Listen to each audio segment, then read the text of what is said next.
बिस्मिल्लाहिर्रहमानिर्रहीम इय्याक नअबुदु व इय्याक नस्तईन। अस्सलाम वालेकुम।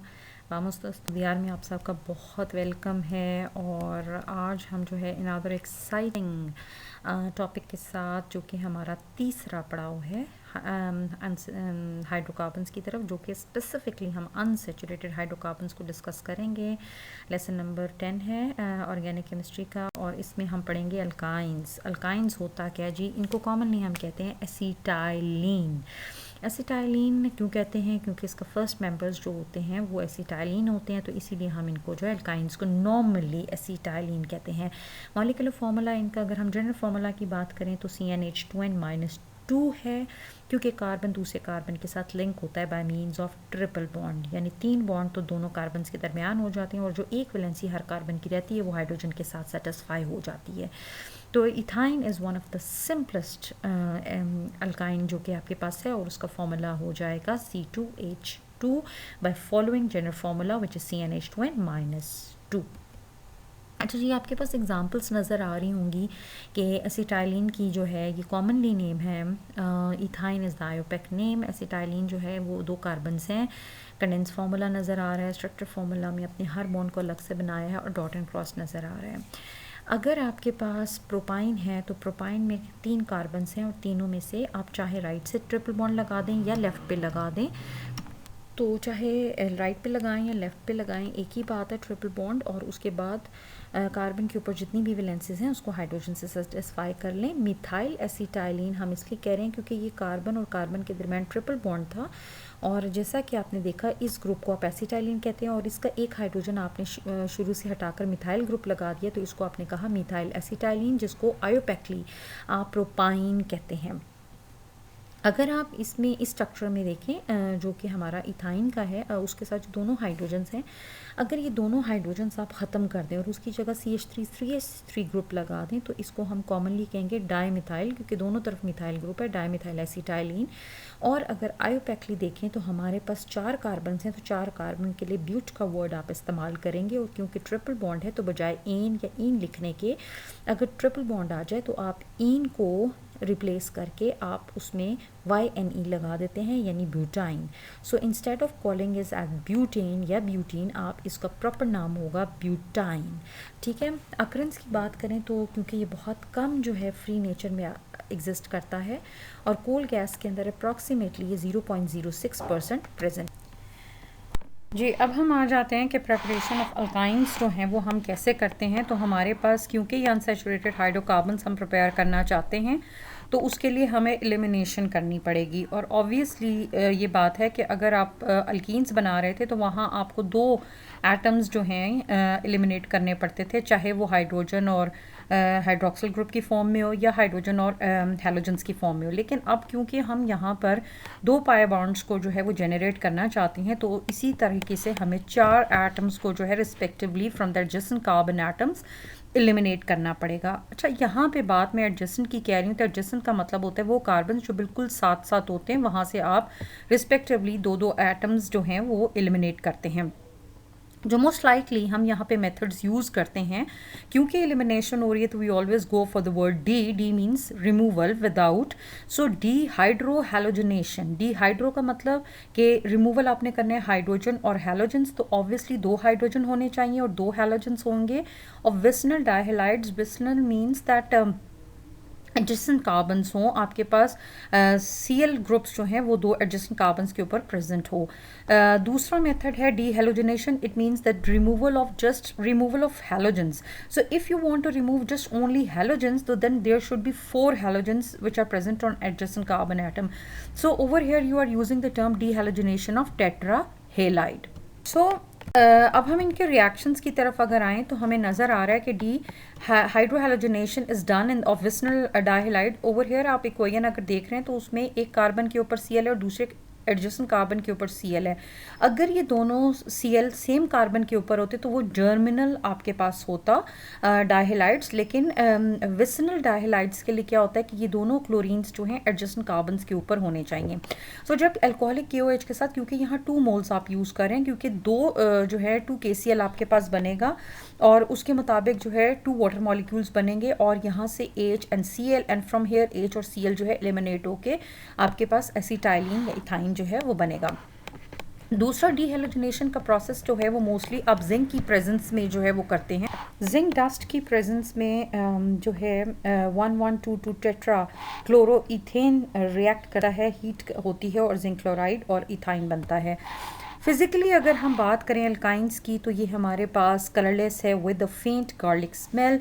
ऑब्वियसली अगर हमने अल्केन्स और अल्कीन्स को लिया था वो नॉन पोलर था और उसमें मोस्ट लाइकली वो ऑर्गेनिक सॉल्वेंट्स में डिज़ोल्व होता था, लेकिन यहाँ पर एसिटाइलिन और इथाइन का थोड़ा सा फ़र्क आपके पास आता है कि इनकी सॉलिबिलिटी कुछ हद तक जो है वो पानी में होती है और इसकी वजह ये होती है कि उसके जो टर्मिनल हाइड्रोजन्स होते हैं वो स्लाइटली एसिडिक होते हैं and that's why they are having some sort of solubility in water, लेकिन मोस्ट लाइकली ये सॉलिबल होते हैं ऑर्गेनिक सॉल्वेंट्स में, उनमें प्रेफर करते हैं like benzene, alcohols, acetone and ether वगैरह। लेस डेंसर होते हैं एयर से और बहुत ज़्यादा फ्लेमेबल होते हैं और इनमें परसेंटेज ऑफ कार्बन क्योंकि ज़्यादा हो जाता है तो इसका फ्लेम रादर मोर स्मोकियर होता है as compare to alkane and alkynes. Chemically अगर हम बात करें तो तीनों का अगर हम रिएक्टिविटी की बात करें अल्केन्स की, अल्कीन्स की और अल्काइंस की, तो रिएक्टिविटी वाइज जो है ये रिएक्टिव तो होते हैं, लेकिन सबसे ज़्यादा रिएक्टिव हमारे पास अल्कीन्स हैं, फिर ये अल्काइंस आ जाते हैं और फिर अल्केन्स होते हैं। सो इसकी रिएक्टिविटी अल्कीन से कंपैरेटिवली कम होती है और वजह ये होती है कि आपके पास carbon to carbon triple bond present होता है तो इलेक्ट्रॉन डेंसिटी कंसनट्रेट हो जाती है बिटवीन 2 कार्बन, से ज़्यादा कंसनट्रेटेड होती है तो बॉन्ड लेंथ कम हो जाती है। तो कंपैरेटिवली जो एक एक्सपोजर होता है जिस तरह के अल्कीन्स में अवेलेबल था वो इतना ज़्यादा नहीं होता, कंपैरेटिवली कम होता है। सो अल्कीन्स के अंदर क्योंकि कार्बन ट्रिपली बॉन्डेड होता है दूसरे कार्बन के साथ, जहां आपको नज़र आ रहा है तो एक सिग्मा बॉन्ड बनता है और 2 पाई बॉन्ड बनते हैं और यहाँ पर जो टाइप ऑफ हाइब्रिडाइजेशन होती है इन केस ऑफ इथाइन वो हमारे पास sp हाइब्रिडाइजेशन होती है। कार्बन जो है हाइड्रोजन के साथ, हर कार्बन जो हाइड्रोजन के साथ अटैच है उसके अंदर sp-s हाइब्रिडाइजेशन है, लेकिन कार्बन की दूसरे कार्बन के साथ sp-sp हाइब्रिडाइजेशन होती है और जो 2 अनहाइब्रिडाइज्ड p ऑर्बिटल्स होते हैं वो ओवरलैप करते हैं और 2 पाई बॉन्ड्स बनाते हैं। मैंने पहले भी बताया था कि पाई बॉन्ड वीकर होते हैं as compare to sigma bond और जब तक सिग्मा बॉन्ड नहीं होता तब तक पाई बॉन्ड्स नहीं बनते और पाई बॉन्ड्स बेसिकली बनते हैं by the unhybridised p orbitals की ओवरलैपिंग से आपके पास। इसमें अगर हम एडिशंस रिएक्शंस देखें तो इसमें भी मोस्ट लाइकली एडिशन रिएक्शंस जो हैं वो पॉसिबल होते हैं और एडिशन में आपको बताया था कि पाई बॉन्ड टूटते हैं, एक पाई बॉन्ड के टूटने से 2 सिंगल बॉन्ड बनते हैं। तो अब क्योंकि यहाँ पर 2 पाई बॉन्ड हैं तो वो जब ब्रेक करते हैं तो आपके पास 4 जो हैं सिंगल बॉन्ड बनते हैं। इट मीन्स कि जो भी चीज़ आप ऐड करना चाहेंगे, अगर आप हाइड्रोजन को ऐड करना चाहते हैं तो आपको 2 moles of hydrogen molecule add करना पड़ेगा। अगर हैलोजन्स को ऐड करना चाहते हैं तो 4 हैलोजन के एटम या 2 मॉलिक्यूल्स ऑफ हैलोजन्स ऐड होंगे। तो हम यहाँ रिकॉल कर लेते हैं कि हमारे पास हैलोजन्स में हम क्लोरीन और ब्रोमीन के मोस्टली जब एसिटाइलिन में ऐड करते हैं तो क्योंकि 4 क्लोरीन के एटम या 4 ब्रोमीन के एटम्स हमारे पास एडअप होते हैं और अगर मॉलिक्यूल की बात करें तो 2 मॉलिक्यूल्स ऑफ ब्रोमीन और क्लोरीन विल बी एडेड और एज अ रिजल्ट आपके पास टेट्राक्लोरोइथेन या टेट्राब्रोमोइथेन बनता है और अगर ब्रोमीन आप ऐड करें तो this is specifically red brown colour bromine का डिस्चार्ज हो जाता है, कलरलेस हो जाता है और ये reaction identification of unsaturated alkynes के लिए यूज़ होता है, जो कि आपको नज़र आ रहा होगा कि ब्रोमीन वाटर का जेन्युइन कलर क्या है आपके पास और जो डिक्लराइज होकर आपके पास जो है वो कलरलेस हो जाता है। सो अगर आपके पास अल्केन्स हैं like if you are taking pentane तो पेंटेन के साथ ब्रोमीन का कोई रिएक्शन नहीं होगा, लेकिन अगर पेंटीन हो या पेंटाइन हो और ब्रोमीन के साथ उसको रिएक्ट करते हैं तो ऑब्वियसली दे डू रिएक्ट और आपके पास जो है ये एक अनसेचुरेशन का टेस्ट होता है जो कि कंफर्मेशन होती है हमारे पास कि किस तरीके से आप सेचुरेटेड और अनसेचुरेटेड मॉलिक्यूल्स को सेपरेट आउट कर सकते हैं। फिर हम ऑक्सीडेशन की बात करें तो क्योंकि एसिटाइलिन के अंदर जो है वो 2 पाई बॉन्ड्स होते हैं और KMnO4 के साथ रिएक्शन, क्योंकि KMnO4 स्ट्रॉन्ग ऑक्सीडाइजिंग एजेंट होता है, तो जब आप इसके साथ ट्रीट करते हैं तो आपके पास 2 पाई बॉन्ड्स के ब्रेक करने से जो 4 सिंगल बॉन्ड्स बनते हैं उसके अंदर आपके पास टेट्रा हाइड्रोक्सी ऐड होता है और टेट्रा हाइड्रोक्सी ईथेन बनता है along with manganese dioxide and KOH। क्योंकि ये एक बल्कियर मॉलिक्यूल होता है और 2 कार्बन के ऊपर 4 OH का प्रेजेंट होना एक मॉलिक्यूल को अनस्टेबल बना देता है, तो इसमें से आपके पास क्या होगा कि रिस्पेक्टिवली 2 वाटर मॉलिक्यूल्स निकलते हैं और ये आपके पास ग्लाइऑक्सिल बनाता है विच इज़ 1,2 इथेन डाइअल। इसके अंदर एल्डिहाइड ग्रुप प्रेजेंट होता है जो कि फर्दर ऑक्सीडाइज होकर आपके पास ऑक्सैलिक एसिड को जनरेट करता है। अगर हम यहाँ पर बात करें कि हाइड्रोहैलोजनेशन, इट मीन्स कि now we are interested to add hydrogen and halogen as well. तो हमारे पास फर्स्ट स्टेप में अगर हम हाइड्रोजन और Cl को जो है वो ऐड करते हैं तो आसानी से एक के अंदर H चला जाएगा और दूसरे के अंदर Cl ऐड हो जाएगा।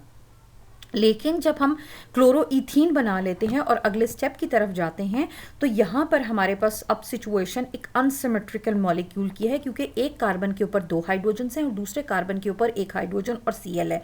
तो अब जब हम इसमें H से डालेंगे तो फिर हमें डिसाइसिव होना पड़ेगा कि ये H किस में जाएगा, आइदर उस कार्बन में जिसमें ज़्यादा हाइड्रोजन है या उस कार्बन में जिसमें कम हाइड्रोजन है। तो ऐसी सिचुएशन में हम मार्कोनियव्स रूल को फॉलो करते हैं और मार्कोनियव्स रूल ये कहता है कि हाइड्रोजन उस कार्बन के अंदर जाता है जिसके अंदर ऑलरेडी ज़्यादा हाइड्रोजन्स होते हैं। तो इस तरीके से करने से हमारे पास 1,1 डाइक्लोरोईथीन बनता है। एक और रिएक्शन है जिसमें हम हाइड्रोजनेशन ऑफ अल्काइंस पढ़ते हैं और ये बहुत इंपॉर्टेंट रिएक्शन है क्योंकि ऑयल्स, वेजिटेबल ऑयल्स को वेजिटेबल घी में कन्वर्ट करने के लिए हम इंडस्ट्रियली इस मेथड को यूज़ करते हैं। इथीन होगा, हाइड्रोजन से रिएक्ट करेगा, निकल और 250 to 300 डिग्री सेंटीग्रेड आप लेंगे तो इथेन बनेगा डायरेक्टली इन 1 स्टेप। लेकिन जब आप इथाइन के साथ लेते हैं उस वक्त सिचुएशन थोड़ी सी ट्रिकी हो जाती है, थोड़ी सी डिफरेंट हो जाती है कि आपके पास फर्स्ट इथीन बनता है और फिर फर्दर इथीन जो है वो आपके पास इथेन में कन्वर्ट होता है। As far as the uses of acetylene is concerned, you know that this is used for oxyacetylene flame with oxygen. highly exothermic होता है, 3000 तक एनर्जी को रिलीज करता है। जब भी बर्न करता है कार्बन डाइऑक्साइड और वाटर आते हैं along with a lot of heat और वो के वेल्डिंग और के प्रोसेस में यूज़ होती है।